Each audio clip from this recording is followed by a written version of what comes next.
Customer जो service लेते हैं। जो सर्विस लेता है ना, आप मान लीजिए कि आप एक स्कूल में टीचर बन गए या कॉलेज में प्रोफेसर बन गए, तो आप पहली सी बात है कि आपका कस्टमर पॉइंट ऑफ व्यू जो रहेगा वो पेरेंट्स रहेंगे और बच्चे रहेंगे।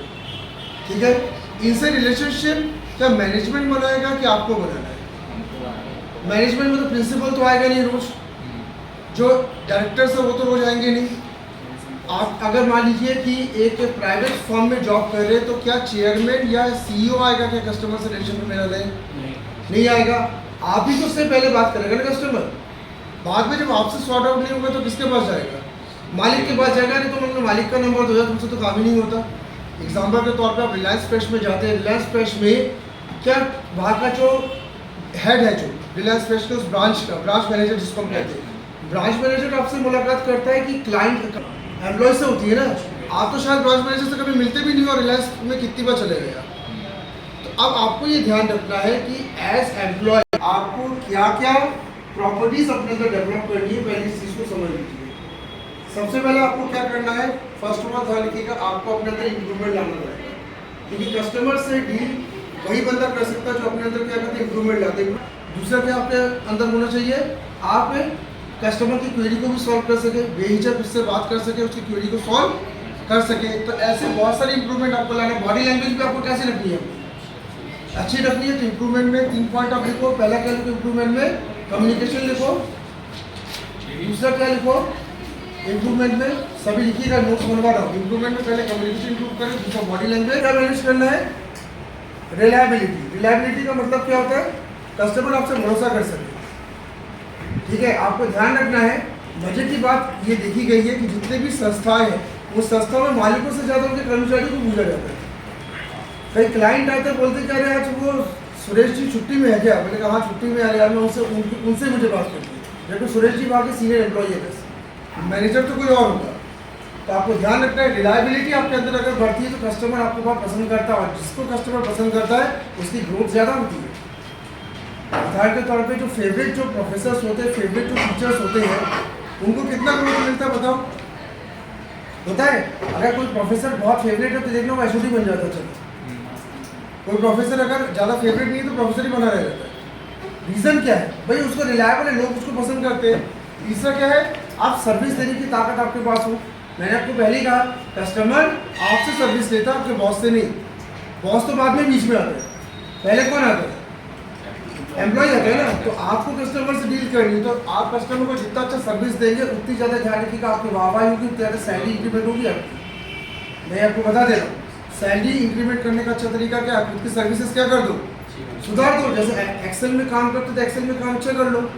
आप टैली में काम करते हो तो टैली में क्या करो, काम तो अच्छा कर दो। आप देखेंगे आपकी सर्विस सुधरेगी। चौथा लॉयल्टी। लॉयल्टी का मतलब क्या है, कस्टमर के प्रति लॉयल हुई है। जैसे उदाहरण के तौर पे आप किसी प्राइवेट बैंक में जाइएगा, जैसे प्राइवेट बैंक में जाते हैं तो आपको वहाँ के कस्टमर खुद कहते हैं good morning sir, may I help you. Hotel में आप जाते हैं, good morning sir, may I help you. Loyalty दिखाते हैं। आते सर आपको अच्छी फीलिंग लगती है कि चलो मुझे किसी ने पूछा तो, ठीक है। तो लॉयल्टी आप दिखाएंगे तो कस्टमर आपके पास आएंगे। ध्यान रखिएगा, इंसान किसका भूखा होता है? पैसों का तो होता ही है। आप कहते सर पैसों का होता है, तो पैसों की इज्जत करनी। इज्जत अगर मिलती है तो इंसान वहाँ पे दोबारा भी जाएगा। आपको अगर कहीं पे इज्जत मिलती है तो आप अपने दोस्तों को तो कहेंगे वहाँ जाना, बहुत अच्छे से बात करते हैं। तो लॉयल्टी सीखिए। लॉयल्टी का मतलब बात करने का तरीका, थोड़े से manners, good morning sir, may I help you, how can I help you, what is your problem sir, क्या मैं कुछ मदद कर सकता हूँ आपकी। आप देखिएगा जितने बड़े होटल में आप जाओगे ये चीज़ आपको होती रहती है। छोटे ढाबे में दिखे ना दिखे, बड़े होटल में दिखेगा। लॉयल्टी के बाद क्या, सेटिस्फैक्शन। कस्टमर आपसे क्या हो, सेटिस्फाइड हो। भाई वो आप जब आप कस्टमर आपसे कोई काम करवाता है, एग्जाम्पल के तौर पे कस्टमर आपके पास आया, सर जी मुझे मेरे मोबाइल में बहुत प्रॉब्लम आ रही है, बहुत ज़्यादा डेटा खर्च हो जाता है। तो आप क्या करते हैं, जब आप उसको काम करके देते हैं तो वो क्या होता है, सेटिस्फाइड होता है। और देखो एक चीज़ मैं आपको बता दे रहा हूँ, जितनी भी संस्थाएं आज टॉप रैंकिंग संस्थाएं भारत में है, वो किस लिए है, क्योंकि कस्टमर सेटिस्फाइड है। और कस्टमर सेटिस्फाइड किससे होता है, एम्प्लॉय से। भाई मैं भी चाहता हूँ कि मेरे पास ऐसे एम्प्लॉय हो जो लोगों को सेटिस्फाई करे, जिससे विस्तार को लाभ हो। सीधी सी बात है। सेटिस्फेक्शन के बाद सपोर्ट। कस्टमर को सपोर्ट कौन देता है, हम कहते हैं कि हमें जब भी कोई दिक्कत होती है तो हम किसको फ़ोन लगाते हैं, हम कर्मचारी को फ़ोन लगाते हैं। आप बीपीओ में कई बार फ़ोन लगाते हैं, सर जी मेरे घर में फ्रिज की प्रॉब्लम है, फ्रिज में प्रॉब्लम आ रही है, इसको सुधार दीजिए। उठाता कौन है? मैनेजर उठाता है कि बाकी एम्प्लॉय उठाता है? एम्प्लॉय फ़ोन उठाएगा और वही आपको सपोर्ट देगा, वही आपकी बात सुनेगा। मैनेजर तो कभी बीच में आए नहीं। तो आपको ध्यान रखना है, कस्टमर को सपोर्ट भी देना है, कस्टमर को लगे कि चलो मेरी प्रॉब्लम्स का सलूशन है। फिर क्वालिटी की बात आती है, आपको अपनी क्वालिटी को क्या करना है? इम्प्रूव करना है। What is quality? क्या होती है? What is quality? उस चीज़ को आप कितने अच्छे से अपने प्रेजेंट कर ठीक है, मैं MBA जो लोग करते हैं, जो मास्टर्स इन बिजनेस एडमिनिस्ट्रेशन जो लोग करते हैं, उनको ध्यान रखिएगा, ये गुण बहुत सिखाया जाता है। क्वालिटी इंप्रूव करिए, आप बोलने का तरीका, बात करने का तरीका, कस्टमर को समझने का तरीका, अपने काम करने का तरीका, सब कुछ क्या करिए? उठाइए। क्योंकि ध्यान रखिएगा, अगर आपकी क्वालिटी बढ़ती है तो बिजनेस बढ़ता है। हमारे बीच में एक बिजनेस अमन भी चलाता है, तो अमन को भी बहुत अच्छे से पता है कि अगर वो क्वालिटी अच्छे से मेंटेन करेगा तो क्या होगा? बिजनेस बढ़ेगा ना, और इम्प्रूवमेंट करेगा अमन। नहीं तो अगर अमन ने सोच लिया कि मैं जैसा हूँ वैसे ही बढ़ रहा हूँ, तो जो बिजनेस है वो भी डूबा पड़ेगा। फाइनली मार्केटिंग, आप सबको ध्यान रखना है कस्टमर रिलेशनशिप का। अंदर आ जाओ, हमारी क्लास में चल रही है। कस्टमर रिलेशनशिप का आपको ध्यान रखिएगा। लास्ट ऑप्शन रहता है मार्केटिंग। आप सबको ध्यान रखिएगा, किसी भी संस्था में आप काम करते हैं, आप उस संस्था का आईना होते हैं। संस्था में लोग CEO से ज़्यादा एम्प्लॉय से बात करता है। संस्था में लोग CEO से ज़्यादा किसको पहचानता है? एम्प्लॉय को। जैसे रिलायंस के CEO है मुकेश अंबानी। मुकेश अंबानी से कितने लोग मिले?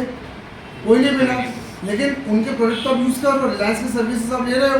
तो जब रिलायंस की सर्विस ले रहे हो तो दे कौन रहा सर्विस? एक्चुअल सर्विस बताइए कौन दे रहा है? एम्प्लॉय दे रहा है ना। ट्रेन एम्प्लॉय रखे, वही सर्विस दे रहा है। और आज रिलायंस चल किस बेस पर रहा है? क्योंकि एम्प्लॉय सर्विस दे रहा है। अगर एम्प्लॉय अगर मान लीजिए सर्विस देना बंद कर दे तो मार्केटिंग रिलायंस की क्या होगी? कम हो जाएगी।